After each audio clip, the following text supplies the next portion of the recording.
नबी करीम सल्लल्लाहु अलैहि वसल्लम ने एक मरतबा इरशाद फरमाया कि क़यामत के दिन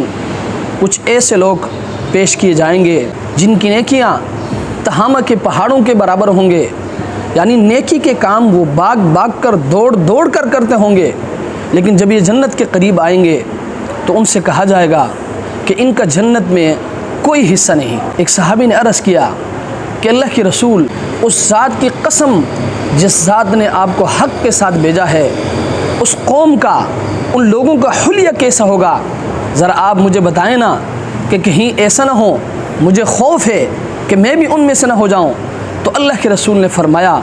ख़बरदार, ये वो लोग होंगे जो बज़ाहिर नमाज भी पढ़ते होंगे, रोज़े भी रखते होंगे,